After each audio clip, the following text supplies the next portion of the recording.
expropriate gently on the state assigned to us. So right then they were going to play the great power game, which eventually, of course, ended up with us, the United States, the great power. And it's the tale of that state and of the necessities of its formation is what brings out the murderousness and gradually causes the emancipatory or universalizing elements to be shed, or to break up, to become fragmented and to vanish.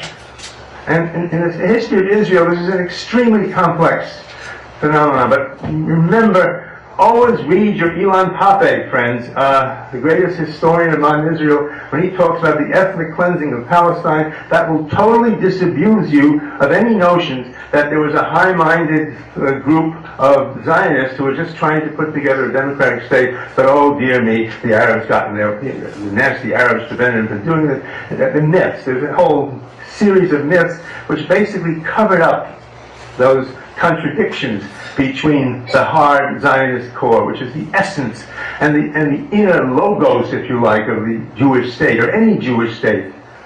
I kid you not. The enemy is Zionism and the Jewish state, and all it has to do to live in this world, which Alan very eloquently points out, all of the bargains of empire and the complete amorality, which is extraordinarily complex. I have to rein myself in unless I go off and won't have a decent discussion. So I won't go off. I'll just say a couple of things by way of summary. To my mind, Israel should be regarded as the Macbeth of the nations.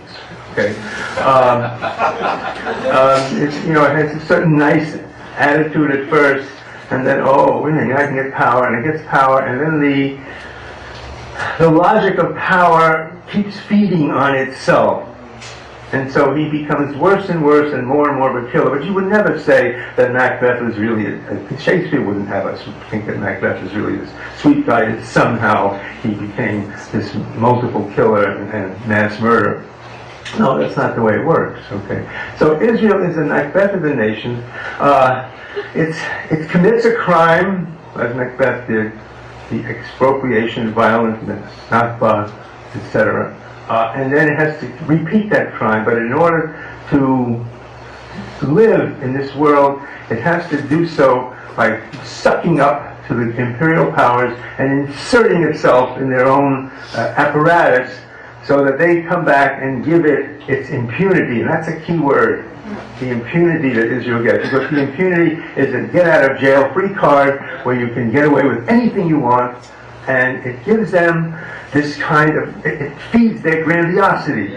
Impunity feeds grandiosity, grandiosity increases criminality, criminality demands more impunity, and so on and on and on. Okay?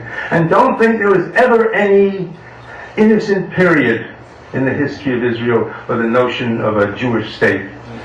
It's just a myth, and it's infantile for us to think that way.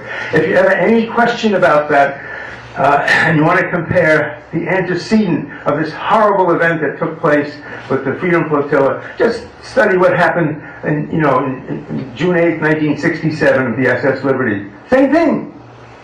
They take on a stranger ship in international waters, happens to be the U.S. They bomb it to smithereens. They try to bring the whole thing down. Read the books about that. Hey, and guess what? Lyndon Johnson says, this is a quote, he says, I don't see why we should embarrass our enemy, he wouldn't say that, I don't see why we should embarrass our friend just because he happens to sink one of our ships. That's a quote from Johnson in the Oval Office. Okay, and what he's talking about, of course, is just what Barack Obama is talking about right this moment. He's peeing in his pants. He's saying, how can we deal, oh my goodness, how can I deal with this incident with the flotilla? And Chuck Schumer he's going to be so mad at me. I'm so afraid of Chuck Schumer. And, let's be dramatic about it. That's the way it is. And we're going to lose the next election and all that wonderful promise of the Democratic Party, which is being enacted in the Gulf of Mexico right now, among other things.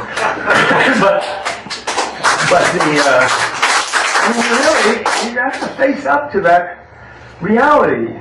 The sickness is in this society, that we would enable that viper, that Israel has become, as it's shed its emancipatory skins and emerged in its full, diabolic form. And this is also tremendous opportunity. I mean, we weep just as, if you've been going crazy with the annihilation of Gaza, and almost a year and a half ago, and yet we also recognize that that's a step on the path, a path towards the impossibility of impunity, because at some point the people of the world rise up and say no mas. And the same thing now happens with the Freedom Flotilla. I mean, everybody in this room, I'm sure, went through feelings of heartbreak. But then we must rise out of that and say, well, this is also an opening. We have to, if we're militant enough, if we're dedicated enough, if we're unified enough, if we're far-seeing enough, if we're patient enough, we can take these unfolding events, which are built into the DNA of the Jewish state, and use it to destroy the sense of impunity, which would be the best thing that ever happened to Israel, of course, because this impunity only increases its murderousness, and it's a dialectic that we must study in great depth, and and we also can work by increasing. I heard something very interesting. Apparently, when the flotilla was on its way, I forget who said this. Maybe it came up on Democracy Now! This morning. But apparently there was a lot of spontaneous feeling within Israel that said, oh, let's support them. There was almost like a division within the Israeli society, which is very rare, which is hardly happens at all. The so-called people is like 1%. But there was a sense of maybe things breaking up there. Maybe that inhuman, racist unity is perhaps being threatened. And just so here in this society, we have underway a tremendous transformation of the Jewish people. Even, if many of them haven't gotten the point, they still think that there's like a possibility of a soft, liberal, fuzzy Zionism, Tikkun type Zionism, where everybody helps each other and the like. Well, they have to learn that, but it's still a step on a path towards truth and enlightenment. And so we have to work with that. And the last thing I want to say, because I think I've gone overboard, or over time anyhow, not overboard. The last thing I want to say is this.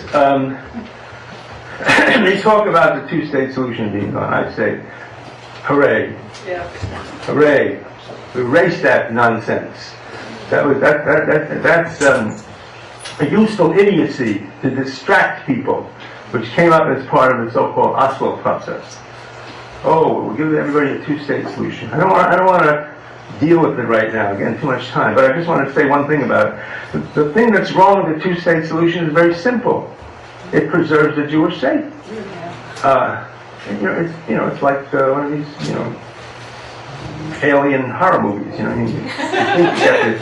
You separate out the creature, and the next thing you know, it's bursting through your belly. And that's, so I think we're better off for being disabused of that burden of the two-state solution, and we can move on into the only proper path, which is a genuine, democratic, universal human society in that part of the world, an enormously distant, turbulent goal, but the only one worth fighting for. Thank you.